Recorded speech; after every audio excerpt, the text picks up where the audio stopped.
শুনলেন কার কাছে আমার কথা এই জায়গায়? ওই আমার নাতি জামাইদের কাছে দিয়ে আমার বাড়ি আবার পাটগ্রাম। ভাঙছে কেমন করে? পিছলি গড়িয়ে নিয়ে এই অবস্থা হয়েছে। পিছলা ভরে যায় সাধারণত হাত ভাঙছে।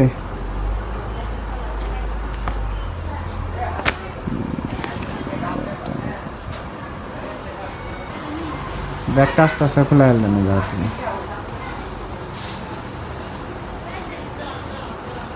ডাক্তারের চিকিৎসার ভিতরে কি খালি পলেস্টারই নাকি আর অন্য কিছু করা হয়েছিল? খালি পলেস্টারে করছি। পলেস্টারটা এমনি ব্যান্ডেজ করে দিয়েছে। যে আর অন্য কবিরাজের ঘরে যান নাই? না, যাই নাই। যে ডাক্তার কাছে গেছিলেন তাই ডাক্তার কি বলছে? ডাক্তার বলছে যে ব্যান্ডেজ করে দিয়ে বলছে 2 সপ্তাহ পর খুলবেন। তা আমরা ডাক্তারকে বলে দিয়েছিল যে অত যে সিরিয়াস তা না। পরে আমরা গত শনিবারে কাল আজকে সোমবার না, শনিবার দিন আমরা খুলছিলাম বাড়িতে। খুলিয়া দেখছি যে আমি নিজে দেখতেছি যে এটা হয় নাই। পরে তেল ভাজা একজনের কাছ থেকে নিচ্ছি যে 2 দিন মাখো।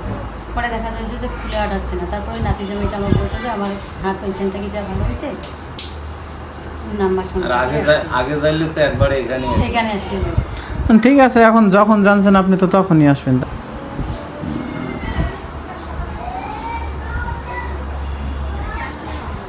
ডাক্তারের প্রেসক্রিপশনটা দিছে না?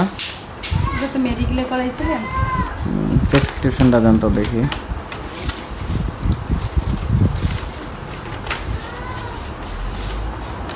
পালিশ করে মাটির ফলাইন না ওষুধটা।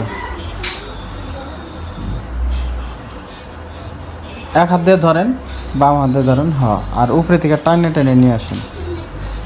টানতে নিয়ে আসেন।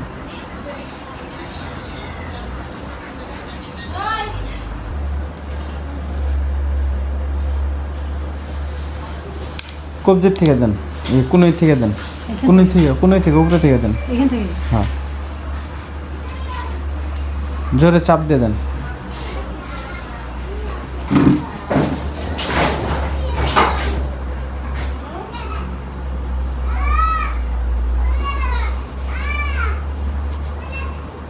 আঙুলটারও কি সমস্যা?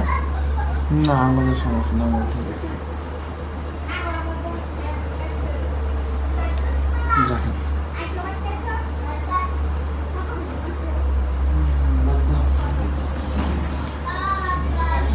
হাতটা খোলান তো।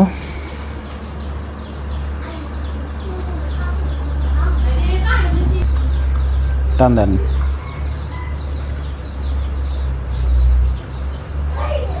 এই জায়গায় বাঁধান, এই জায়গায়।